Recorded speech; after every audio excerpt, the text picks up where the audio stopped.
Presented by Monabic Music.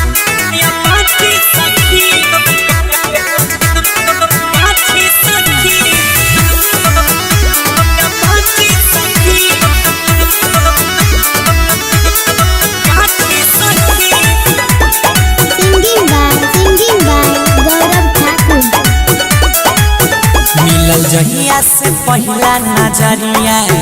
रोज मिले बोलावे खगरिया सखी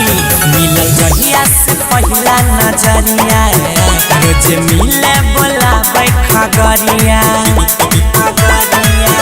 मजा ले छे भरपूर कहियो रहे न छे दूर मजा ले छे भरपूर कहियो रहे न छे दूर कहे लव यू पराची सखी रे रे रे रे रे लेके अब छोड़ा माया पाची सखी प्यार करे लाई जाय छे गाछी सखी लेके अब छोड़ा माया पाची सखी प्यार करे लेने जाय छे गाछी सखी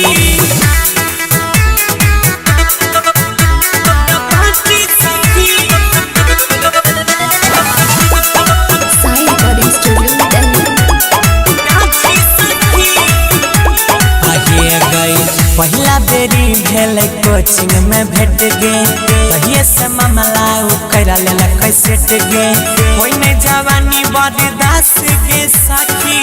करे नहीं सकै छै कनियोटा भेट गे पहला बेरी भेल कोचिंग में भेट गे तहिए से मामला करा लेलक सेट गे कोई में जवानी बर्दाश्त गे ओकरा करे ने सकै छै एक दिन भेट गे करे रोजे रोजे बात सुतै नै छै भारी रात करे रोजे रोजे बात सुतै नै छै भारी रात कहे घुमा देबो रांची सखी हे गई गई लेके अब छोड़वा या पाची सखी प्यार करे लाई जाय छै गाछी सखी लेके अब छोड़वा या पाची सखी प्यार करे लेने जाय छै गाछी सखी Presented by Monabic Music.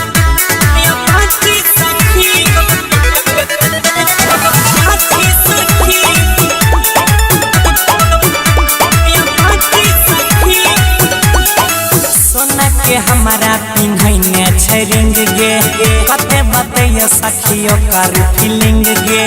रहै छियै हम सुतले गे सखी लिख के भेजे गुड मॉर्निंग गे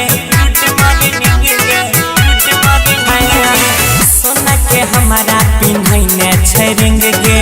कते बतैयो सखियो कर फीलिंग गे यार के हमारा सिनेमा देखाई के करे छे ओठवा पे रोज किसिंग गे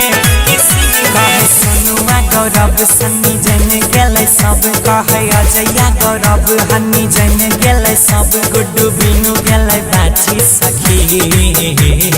लेके आता है बाबू पाची सखी प्यार करे गोइंग टू गाछी सखी लेके आता है छोड़ा या पाची सखी प्यार करे लेने जाय छै गाछी सखी Presented by Sai Recording Studio, Delhi.